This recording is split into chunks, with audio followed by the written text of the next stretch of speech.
Oi, pessoal. Vou apresentar para vocês aqui a aula que a gente teria hoje no Teams, mas não deu muito certo, né? Por questões provavelmente da minha internet. Mas eu espero que vocês consigam aproveitar essa aula, então, pela minha gravação. Eu estou disponível para vocês, tirar qualquer dúvida hoje, amanhã, depois, pelo nosso grupo do WhatsApp, ok? Então, vamos lá. Proteínas. O que seriam proteínas? As proteínas, elas são compostos formados por aminoácidos e são os compostos mais abundantes que a gente tem na natureza. Dentre todas as biomoléculas, que são moléculas orgânicas que constituem os seres vivos, as proteínas são as mais abundantes, tá? Já os aminoácidos, eles são compostos orgânicos definidos pela sua estrutura química. Eles contêm um grupo funcional, chamado amina, ligado a um mesmo carbono que o grupo funcional carboxila. Quando uma molécula tem, então, em um mesmo carbono, chamado carbono alfa, ligado um grupamento amina e um grupamento carboxila, nós temos um aminoácido, tá? O que difere um aminoácido do outro? É o seu radical. O radical ele pode ser um simples hidrogênio, que é o aminoácido mais simples que a gente tem na natureza, que é a glicina, ou ele pode ser, por exemplo, um anel aromático, um fenol, em que nós temos então o aminoácido fenilalanina. Então, o radical é que vai diferenciar um aminoácido do outro. A amina, a carboxila ligadas a um mesmo carbono é constante em quase todos os aminoácidos. Já que a gente não trabalha com ciência exata, sempre tem que ter uma exceção. E a exceção está ali do lado, que é o aminoácido prolina. O aminoácido prolina, ele tem um grupamento amina, entretanto, essa amina não está livre. Ela está dentro de um anel carbônico. Esse grupamento a gente não chama de amina, a gente chama ele de imina. Esse grupamento imina forma então o que nós conhecemos como iminoácido. A prolina é um iminoácido. Mas por que eu estou falando dela se ela não é um aminoácido? Porque existem na natureza 20 aminoácidos que são chamados de aminoácidos proteicos. O que significa isso? Eles servem para formar proteínas. Então, na natureza, existem mais de 300 aminoácidos identificados. Desses, apenas 20 são encontrados em proteínas.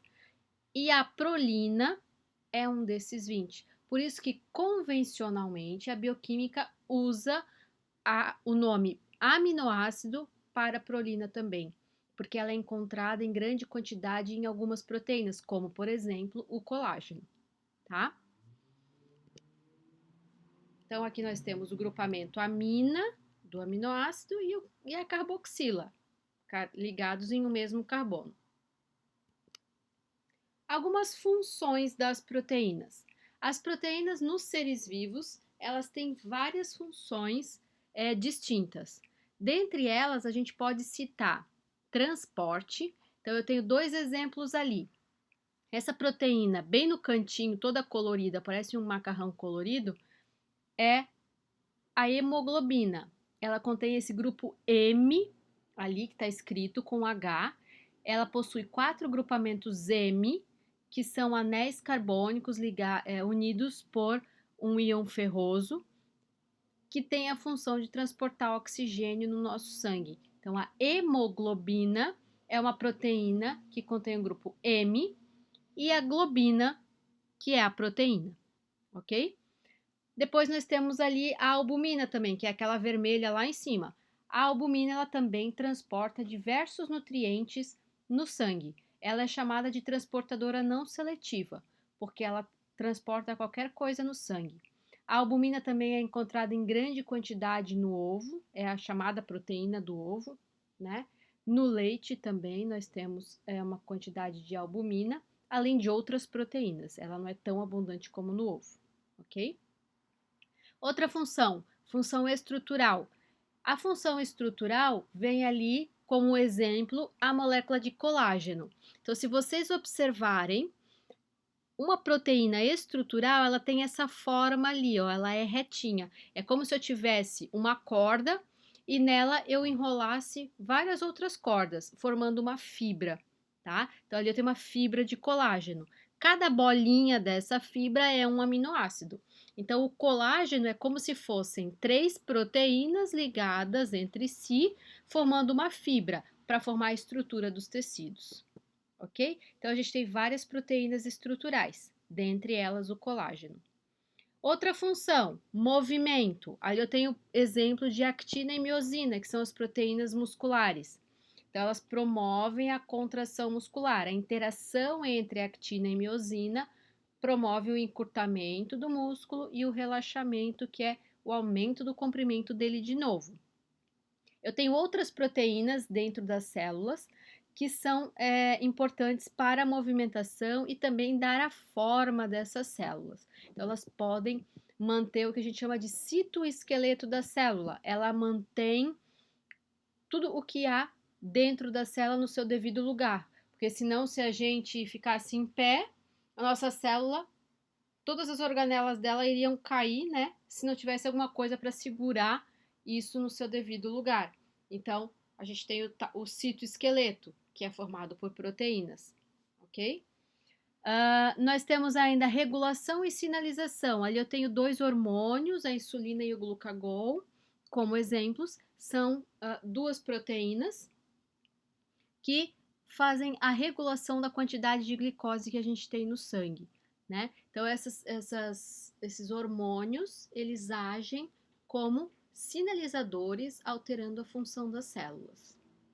E eu tenho a função também de catálise. Ali eu tenho o exemplo em rosa de uma enzima, que é uma proteína, que tem a função de promover um ambiente ideal para que uma reação aconteça. Então eu tenho a glicose em azul e a enzima responsável pela primeira reação de degradação da glicose na célula, que é a hexoquinase, fazendo então se ligando na glicose para fazer a sua função. Então a gente vê que a proporção de tamanho é bem diferente, né? Cada bolinha daquela ali é um aminoácido, certo? E as funções de aminoácidos? A principal função é a síntese de proteínas. Ele serve como matéria-prima, ele é precursor das proteínas. Eu preciso de aminoácidos para produzir as proteínas. Existem então 20 aminoácidos proteicos que formam todas as proteínas que existem, tanto de origem animal como de origem vegetal. Os aminoácidos eles servem ainda como reguladores e sinalizadores, assim como as proteínas. Ali eu tenho uma fenda sináptica. O que é isso? É o encontro entre 2 neurônios. Essas bolinhas pretas que estão saindo de um neurônio, eles vão se ligar em proteínas do neurônio seguinte, pós-sináptico, para alterar a função, sinalizar o que o próximo neurônio tem que fazer, passar a mensagem adiante ou não passar a mensagem adiante. Então, eu tenho ali um aminoácido, que é o glutamato, vocês já devem ter ouvido falar. O glutamato, ele é um aminoácido proteico, mas ele também atua como um neurotransmissor, ou seja, ele atua como um sinalizador do sistema nervoso central. Se vocês perceberem, eu não coloquei aqui fonte de energia. Apesar de proteínas e aminoácidos poderem ser utilizadas como fonte de energia, normalmente elas não são utilizadas, porque o metabolismo, a degradação de aminoácidos gera produtos tóxicos para o organismo. Então, só se a célula estiver com muita deficiência de carboidratos ou de lipídios, é que ela vai usar proteínas para produzir energia. Então, é uma função de proteínas e lipídios, produção de energia, mas em últimos casos, quando a célula realmente não tiver carboidrato e lipídio suficiente para manter a sua demanda energética, ok? Aqui eu trouxe para vocês o teor de proteínas de alguns alimentos. Se vocês observarem, eu tenho ali quase todos os alimentos de origem animal. Eu tenho uma quantidade desses alimentos e a quantidade de proteínas por cada quantidade de alimento. Então, ali, o leite ou iogurte desnatado, ele em 240 ml eu tenho aproximadamente 8 gramas de proteína. No peixe, frango e na carne de vaca, em 30 gramas eu tenho 7 gramas de proteína. No ovo, em uma unidade, eu teria 7 gramas também. Queijo, pobre em gordura, em 30 gramas eu tenho 9 gramas de proteína. E na última linha eu tenho um alimento ou 2 alimentos de origem vegetal, em que em 60 gramas de feijão ou lentilha eu tenho 3 gramas de proteína. Então, olha só, alimentos de origem animal, eles contêm uma maior quantidade de proteínas do que alimentos de origem vegetal. Outra diferença entre alimentos de origem animal e vegetal em relação a proteínas é o valor biológico dessas proteínas. Proteínas de origem animal possuem proteínas de alto valor biológico. Então, todos os alimentos de origem animal possuem proteínas de alto valor biológico. Isso significa que nestas proteínas tem todos os 20 aminoácidos proteicos, não falta nenhum. Já os alimentos de origem vegetal, eles são considerados alimentos de baixo valor biológico, porque nestes alimentos não tem todos os aminoácidos proteicos. Os aminoácidos proteicos, eles estão presentes, então, apenas nos alimentos de origem animal e na chia, que é uma semente de origem vegetal. Os outros alimentos de origem vegetal, eles não contêm proteínas de alto valor biológico, não contêm todos os aminoácidos essenciais para a síntese de proteínas. Então, o que vai acontecer? Eu vou ter deficiência? Depende. Se você combinar alimentos, o alimento, por exemplo, arroz e feijão, o feijão não tem todos os aminoácidos essenciais. Entretanto, o arroz tem os aminoácidos que faltam no feijão. Então, se eu como arroz e feijão, eu consigo suprir a minha necessidade de aminoácidos naquela refeição. Então, eu tenho uma refeição com proteínas de alto valor biológico, porque eu combinei alimentos, certo?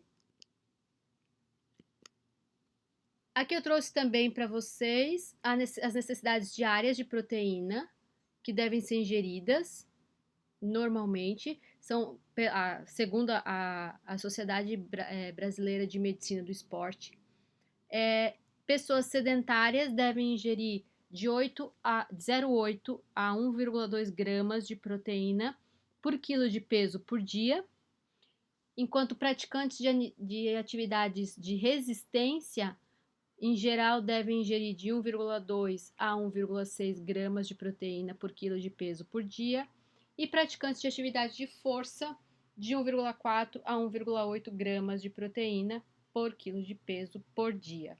Então, conforme a demanda do seu organismo, quanto mais força o seu músculo precisar, mais proteínas ele vai precisar. Então, você precisa ingerir mais proteínas para que ele tenha matéria-prima para sintetizar as proteínas musculares. Então, aqui eu trouxe para vocês um colarzinho de pérolas. Cada bolinha dessa é um aminoácido, cada cor é um aminoácido diferente. Então, os aminoácidos, eles formam as proteínas. As proteínas são cadeias lineares de aminoácidos. O que diferencia uma proteína da outra é a quantidade de proteínas presentes, de aminoácidos presentes na cadeia daquela proteína e a sequência de aminoácidos. Ali eu tenho o exemplo: cis de cisteína, cer de serina, leu de leucina, ala de alanina e assim por diante. Eu tenho 4 aminoácidos que foram sequenciados dessa forma. Se eu mudar a sequência, eu já tenho outra proteína, mesmo que eu tenha a mesma quantidade de aminoácidos nessa proteína. Então, uma proteína difere da outra dependendo da quantidade de aminoácidos que ela tem na cadeia e da sequência desses aminoácidos na cadeia. Os aminoácidos eles podem ser divididos em essenciais e não essenciais. Os aminoácidos essenciais, eles são essenciais na dieta. Isso significa que eu não consigo produzir, eu preciso ingerir. Dentre eles eu tenho a fenilalanina, a valina, triptofano, treonina, lisina, leucina, isoleucina e metionina. Os outros aminoácidos proteicos não são essenciais, ou seja, eu não preciso ingerir na dieta, porque eu consigo produzi-los a partir de outros aminoácidos. Então, por exemplo, se eu tiver fenilalanina, eu consigo produzir a tirosina. Então, se eu tiver um aminoácido, eu consigo produzir o outro. Se eu tiver arginina, eu consigo produzir aspartato. Se eu tiver aspartato, eu consigo produzir asparagina e assim por diante. Se eu tiver glutamato, eu consigo produzir glutamina. Se eu tiver glutamina, eu produzo glutamato. Então, eu consigo converter um no outro. Já os aminoácidos essenciais, eu não consigo produzir. Então, eu sou obrigada a ingerir. E normalmente eles estão presentes em maior quantidade nos alimentos de origem animal. Tem também nos alimentos de origem vegetal? Sim, também tem nos alimentos de origem vegetal. Classificação dos aminoácidos. Os aminoácidos eles podem ser classificados quanto à polaridade, ou seja, se eles são polares ou apolares, e eles podem ser classificados quanto à carga. Então, aminoácidos apolares são insolúveis em água. Eu tenho ali a glicina, alanina, prolina, valina, leucina, isoleucina e metionina. Se vocês observarem as cadeias laterais, os radicais que estão pintadinhos de rosa, eu tenho praticamente só carbono e hidrogênio nessas cadeias. Por isso, não interage com a água. Já os aminoácidos polares, eles normalmente têm oxigênio, hidroxila, né? Enxofre na sua cadeia lateral ou amina, nitrogênio. Então, eles conseguem interagir com a água, tá? Tanto o oxigênio como o enxofre, como o nitrogênio fazem ligações de hidrogênio com a água, tornando esses aminoácidos solúveis em água. Dentre os aminoácidos solúveis em água, que são esses que estão caracterizados ali em azul, eu classifico eles como carregados ou não carregados. Se eles forem carregados, eles podem ser carregados positivamente ou negativamente. Então, essa classificação, ela depende do pH em que o aminoácido se encontra. Para o pH 7, que é o pH da maior parte das células dos seres vivos, eu tenho esta classificação. A amina está sempre carregada com hidrogênio, tendo carga positiva, enquanto a carboxila, o ácido carboxílico, pela sua característica de ácido em pH 7, está sem o hidrogênio da hidroxila, ou está ionizado no oxigênio. Então, ele está com carga negativa. Quando eu tenho uma cadeia lateral neutra, sem carga positiva ou negativa, eu tenho um aminoácido neutro. Se eu tenho uma carga carregada positivamente, ou seja, com grupamento amina na cadeia lateral, além do carbono alfa, eu tenho um aminoácido carregado positivamente. Se eu tenho mais de uma carboxila na cadeia do aminoácido, eu tenho um aminoácido carregado negativamente. Lembrando que isso em pH 7. A importância dessas diferenças nas cadeias laterais. Por que é importante eu ter um aminoácido diferente do outro? Porque as proteínas, elas precisam adquirir o que a gente chama de conformação nativa, ou seja, uma estrutura específica para que elas tenham atividades.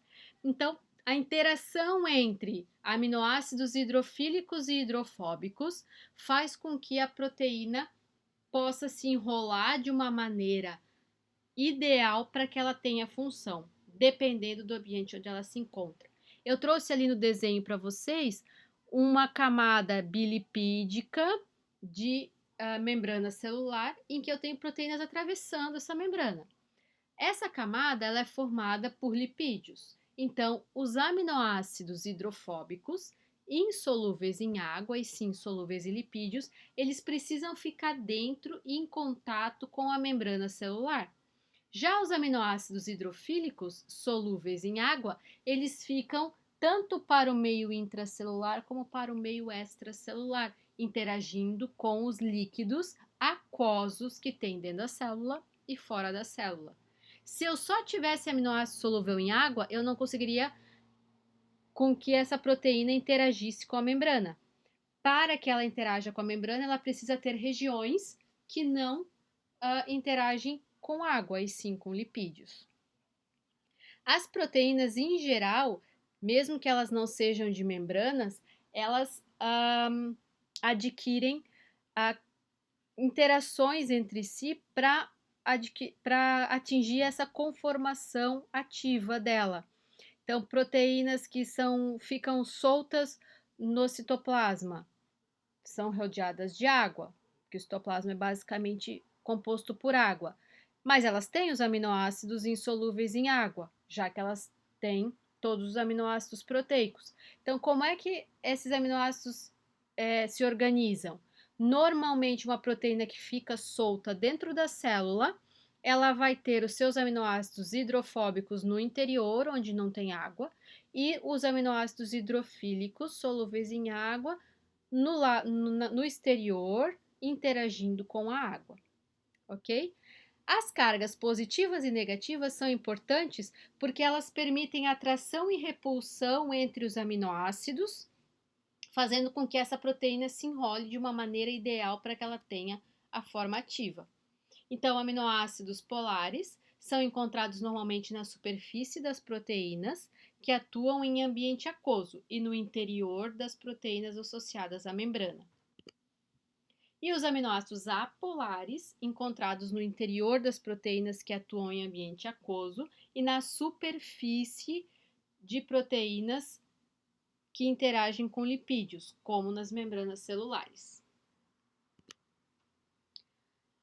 Os aminoácidos, eles são chamados de tampões biológicos, assim como as nossas proteínas. Então, os nossos principais tampões biológicos são as proteínas e os aminoácidos. O que significa isso? Eles têm a função, dentre aquelas que a gente citou, de manter o pH do sangue, manter o pH intra e extracelular constante. Como é que eles fazem isso? Eles se comportam ou como ácidos, liberando hidrogênios no meio, ou como bases, se ligando a hidrogênios no meio, dependendo do meio onde eles se encontram. Isso a gente chama de caráter anfótero dos aminoácidos. Quando ele está num pH abaixo de 7, isso significa que tem muito hidrogênios no meio. O que ele vai fazer? Ele vai se ligar ao excesso de hidrogênios para que o pH volte a 7. Se ele estiver num ambiente com pH 10, isso significa que tem poucos hidrogênios no meio. Então, ele vai se comportar como um ácido, liberando hidrogênios no meio. Tá? Então, olha só, aqui eu tenho um aminoácido que é a glicina em 3 situações. Na primeira, ele está num ambiente ácido, rico em hidrogênio. Tanto a amina dele como a carboxila está ligada a hidrogênios. Então, esse aminoácido, ele tem carga positiva. Uma carga positiva na amina e os outros carbonos sem cargas. Se eu coloco esse aminoácido num pH 7, o ácido carboxílico, a carboxila dele, pela característica de ácido, entende que tem poucos hidrogênios no meio, então vai liberar esse hidrogênio, fazendo com que a carboxila adquira carga negativa e a amina permanece ligada aos seus hidrogênios. Então, eu tenho uma carga positiva e uma carga negativa nesse aminoácido, tornando então esse aminoácido neutro. Se eu coloco esse aminoácido num ambiente alcalino ou básico, a amina também vai liberar o seu hidrogênio, fazendo com que esse aminoácido perca a carga positiva que ele tinha na amina e permaneça apenas com a carga negativa na carboxila, tendo então uma carga líquida de -1. Então, ali eu tenho, na primeira situação, uma carga líquida positiva, só positiva na amina. Eu chamo esse aminoácido de protonado, porque ele está carregado positivamente. Na segunda situação, eu tenho uma carga líquida zero, já que o positivo e o negativo se anulam, eu chamo esse aminoácido de neutro. Na terceira situação, eu tenho uma carga líquida -1, já que a amina perdeu o hidrogênio dela. E esse aminoácido passa então a ser chamado de deprotonado, com carga negativa. Ok? Então, este é o caráter anfótero de um aminoácido. Ele se comporta ou como ácido ou como base, dependendo do meio onde ele se encontra.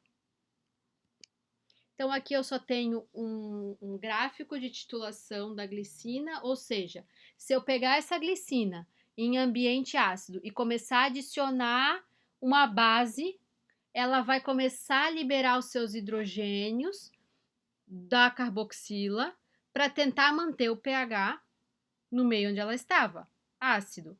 Quando todos as carboxilas liberarem o seu hidrogênio, eu vou ter esse salto no pH ali, que ele vai passar ali de ácido para básico. Então, eu tenho o pH neutro. Se eu continuar adicionando base, a amina vai começar a liberar os seus hidrogênios. Então, o pH começa a ficar constante de novo, até que todos os hidrogênios sejam liberados da amina. Então, a glicina, ela tem a amina e a carboxila, que funcionam como tampões. Então, eu tenho um tamponamento na região ácida, é onde não sobe muito o gráfico, o pH se mantém relativamente constante, até que todos os hidrogênios acabem da carboxila, e eu tenho uma segunda zona de tamponamento, que é quando a amina começa a liberar os seus hidrogênios.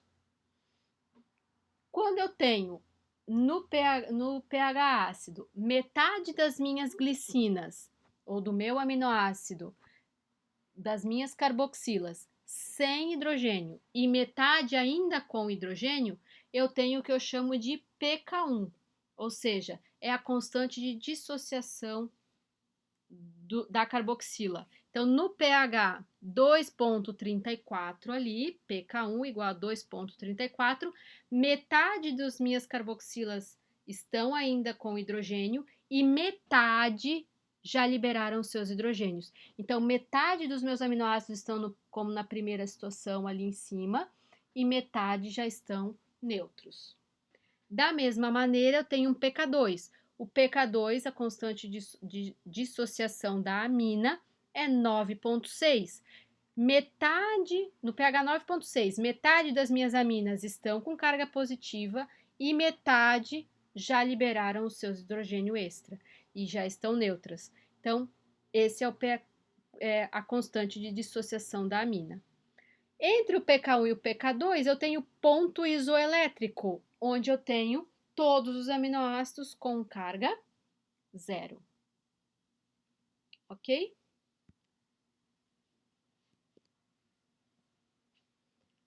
Ligação peptídica é a ligação entre dois aminoácidos. Ela ocorre entre a carboxila de um aminoácido e o grupamento amina do aminoácido sucessor. Então, sempre que eu ligar um aminoácido no outro, um aminoácido vai entrar na reação com o seu a sua carboxila e o outro aminoácido entra com o grupamento amina. Essa ligação também tem a liberação de uma molécula de água, assim como na ligação glicosídica que nós falamos anteriormente, entre carboidratos. Então, ligação peptídica ocorre entre aminoácidos para formar peptídeos, que são sequências curtas de aminoácidos, ou proteínas, ok? Então, como que eu faço para degradar? Se eu comer a proteína, eu preciso quebrar ela em aminoácidos. Como é que eu faço para degradar? O inverso da ligação peptídica é novamente a hidrólise, igual a gente falou para carboidratos, tá? Então, ligação peptídica, ligação entre a carboxila de um aminoácido e a amina do aminoácido subsequente, com a liberação de uma molécula de água. A partir do momento em que essa proteína vai sendo formada, ela passa por algumas modificações até atingir a sua forma ativa. Então, ela tem 4 níveis estruturais. O primeiro é a estrutura primária. A estrutura primária de uma proteína é a sequência de aminoácidos que forma essa proteína, e ela é determinada pelo DNA. Então, o DNA manda colocar primeiro o vermelho, depois o azul escuro, depois o verde, depois e assim por diante. E vai determinar também quantos aminoácidos eu vou ter. Lembrando que é uma cadeia linear, é só um aminoácido ligado no outro. Então, essa é a estrutura primária, sequência de aminoácidos determinada pelo DNA. Ela é mantida pelas ligações peptídicas entre os aminoácidos. A partir do momento em que vai sendo formado, essa cadeia ela já vai se enrolando, porque tem aminoácidos solúveis em água, outros não são solúveis em água, eu tenho aminoácidos positivos, negativos, então ela já começa a se enrolar. Isso começa então a estrutura secundária.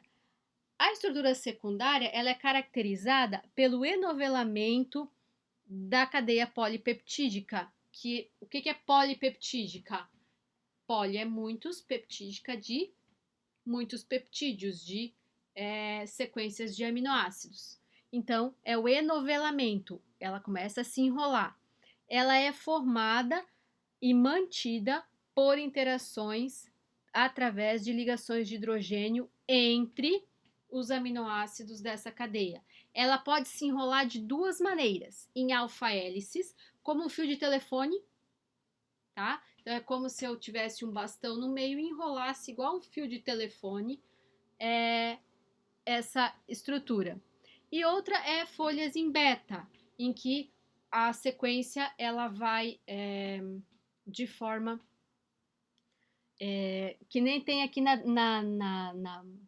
no desenho 3, a estrutura terciária, o azulzinho, ele tá indo e vindo dessa maneira, não é igual um fio de telefone, tá vendo? Então, isso é uma folha em beta, vai e vem, ok? Então, eu posso enrolar de duas maneiras, ou em uma hélice, como se fosse fio de telefone, ou em vai e vem, que nem na estrutura dentro da estrutura terciária ali que está mostrando, certo? A estrutura em alfa-hélice ela é mais aberta, mais maleável, e a folha em beta ela é mais rígida. Então, algumas proteínas elas são mais maleáveis e outras mais rígidas. As folhas em beta são normalmente mais rígidas, ok? Uma proteína ela pode ter tanto organização em folha beta como em alfa-hélice, certo? Na mesma estrutura. A partir daí, a proteína começa a se dobrar inteira. Então, ela se enrolou um pedaço em alfa-hélice, um pedaço em folha em beta, e ela começa a se enrolar como se fosse realmente um novelo de lã, tá? Então, ocorrem interações principalmente entre as cadeias laterais dos aminoácidos. Então, os aminoácidos hidrofóbicos, eles vão para o interior da proteína, os hidrofílicos ficam para fora. Os positivos atraem os negativos e as cargas iguais se repelem. Então, eu tenho a estrutura terciária dessa proteína. Novamente, a primária é a sequência de aminoácidos, a secundária é a interação entre as cadeias laterais, entre os grupos funcionais, amina e carboxila, formando alfa-hélices ou folhas beta, e a terceira é a interação entre as cadeias laterais. Muitas proteínas já adquirem a sua forma ativa na estrutura terciária, não precisando mais se enrolar para ter a função, tá? Proteínas que têm mais de uma cadeia formando uma grande proteína, que nem eu tenho ali na estrutura quaternária. Tem duas cores mais claras e duas mais escuras de azul ali. Então, são duas proteínas diferentes que formam uma grande proteína. Aí eu tenho uma estrutura quaternária. É a associação de mais de uma cadeia polipeptídica, de mais de uma proteína, para formar, então, uma grande proteína. Ok? Nem todas as proteínas adquirem a forma quaternária. A forma quaternária contém 2, 3, 4 cadeias polipeptídicas. A estabilidade das estruturas proteicas, ela vai ocorrer principalmente através das ligações peptídicas, no caso da estrutura primária, através da interação entre os grupos funcionais, estrutura secundária, que interagem através de pontes de hidrogênio ou ligações de hidrogênio, e através de interações entre as cadeias laterais, estruturas terciária e quaternária.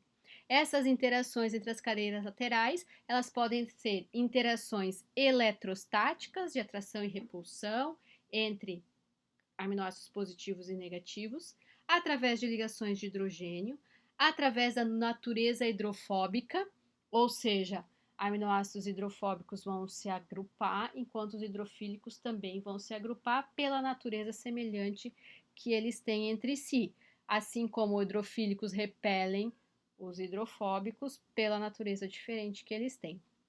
Outras interações, e é a mais estável que a gente tem, é a ponte de sulfeto, que é a ligação entre os enxofres do aminoácido cisteína. Então, os aminoácidos cisteína contêm um grupo sulfeto na sua cadeia lateral, e essa ponte de sulfeto ocorre através da aproximação entre estes aminoácidos e a formação de uma ligação covalente que mantém a estabilidade da estrutura da proteína. Então, as interações entre as cadeias laterais vão estabilizar a proteína na sua forma ativa. Quando eu mudo o ambiente onde uma proteína se encontra, ela vai perder toda essa estabilidade.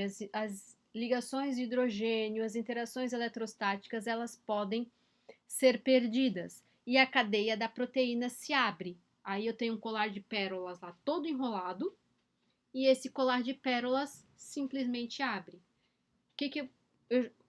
A esse fenômeno eu chamo desnaturação. A desnaturação proteica, ela ocorre, por exemplo, quando eu tenho a clara do ovo crua, eu não consigo ver a proteína. Ela está dissolvida no meio aquoso onde ela se encontra. Agora, se eu aquecer essa proteína, eu vou desidratar esse ambiente, vou aumentar a energia cinética entre as moléculas, elas vão se esbarrar, se bater, e essas interações de ligações de hidrogênio, elas vão acabar se perdendo, as interações eletrostáticas, todas essas interações entre as cadeias laterais vão se perder. E o que vai acontecer? Ela vai abrir a cadeia dela. Aminoácidos que estavam escondidinhos lá dentro, sem interagir com a água, vêm para o contato com a água. E aí eles são repelidos pela água e eles começam a aparecer na solução. No caso ali do ovo cozido ou do ovo frito, a excessiva desidratação do meio faz com que a proteína abra a cadeia dela e então ela desnature, tá? Então, o pH, se eu jogar uma proteína num pH ácido, todos os grupamentos carboxila vão se ligar a hidrogênios. Todos os aminoácidos vão adquirir carga positiva. Se todos os aminoácidos têm carga positiva, eles começam a se repelir e a cadeia se abre. Se eu jogar esse aminoácido num ambiente alcalino, todos eles ficam negativos. Então, da mesma forma, todos com cargas iguais, a cadeia se abre e ela desnatura. A proteína se separa da água. Eu consigo ver essa proteína Sempre que uma proteína desnatura, ela precipita. O que isso significa? Ela se separa da água, eu consigo ver ela dentro da água. A temperatura, eu já falei, que aumenta a energia cinética e também pode desidratar a proteína. Então, nós temos, por exemplo, a febre, não precisa ser uma temperatura 100 graus ou mais até, para que a gente desnature proteínas. A febre ela é extremamente perigosa acima de 42 graus, porque as nossas proteínas começam a desnaturar a partir de 42 e principalmente 45 graus Celsius. Então, proteínas estão presentes na membrana das células. Se ela desnatura, ela perde a integridade da membrana, isso a gente chama de necrose. Então, se isso acontecer no sistema nervoso central, morre neurônio e aí a regeneração é muito difícil. Então, febre é muito perigosa porque pela desnaturação de proteínas. Se você tem uma febre muito alta, o seu sangue começa a ficar realmente grosso e granuloso. Então, existem condições chamadas de hipertermia maligna, em que a pessoa vem a óbito por excesso de desnaturação proteica ocasionado pela elevação de temperatura. A salinidade, se muda muito a salinidade do meio, você tem desidratação da proteína. Se ela desidrata, ela perde as interações de hidrogênio com a água e ela perde a estrutura natural dela. E solventes orgânicos, eles tendem também a alterar a conformação da proteína, já que eles alteram a solubilidade dela em água, então eles acabam desnaturando, abrindo a cadeia também dessa proteína. Certo? Então são vários fatores. Sempre que eu altero o meio onde uma proteína está, ela vai desnaturar. E se ela desnatura, ela perde a função. Ok?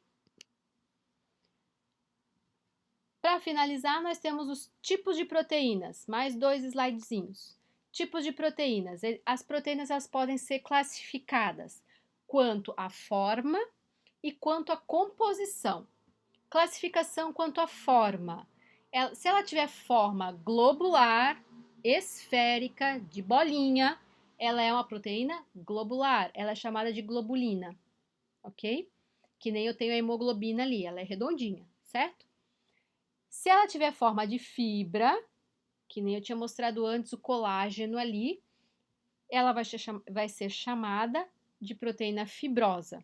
Tá? Ali, a última imagem do colágeno, eu estou olhando ele por cima. Então, ele é meio redondinho, mas se eu olhar a proteína inteira, ele tem forma de fibra assim, ok?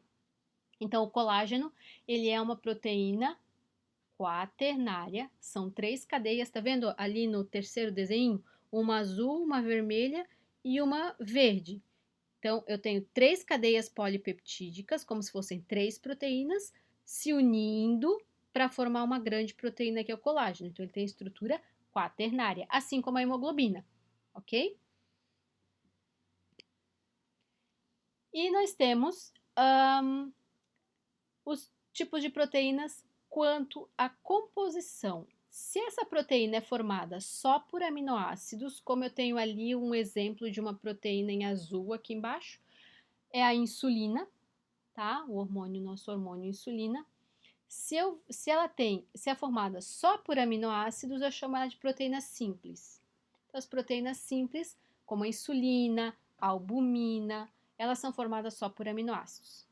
Se essa proteína for formada por aminoácidos e alguma molécula não proteica, que nem eu falei antes de glicoproteína, lá na aula de carboidrato, ou proteoglicano, tem coisa que não é aminoácido, tem um carboidrato, tem um glicosaminoglicano. Ela tem subunidades que não são aminoácidos, então ela é chamada de proteína conjugada, tá? Eu trouxe o exemplo ali da hemoglobina, que tem o grupo M, que tem o íon ferroso. Esse grupamento M não é aminoácido, então ele torna a hemoglobina uma proteína conjugada, certo? Todo grupamento que não for aminoácido, que estiver ligado à proteína, nós chamamos de grupo prostético. Então, o grupo prostético de uma proteína, ele é o grupo não aminoácido que compõe essa proteína. Todas as proteínas conjugadas têm um grupo prostético. Nenhuma proteína simples tem grupo prostético, certo? Aqui tem uma lista de exercícios para vocês fazerem. Espero que vocês tenham conseguido entender. Tem algumas questões que precisa de pensar um pouquinho, mas eu acho que vocês têm a capacidade de conseguir resolver. Se não conseguir sozinhos, me chama lá no WhatsApp que eu ajudo vocês, ok? Beijos, cuidem-se, até a próxima!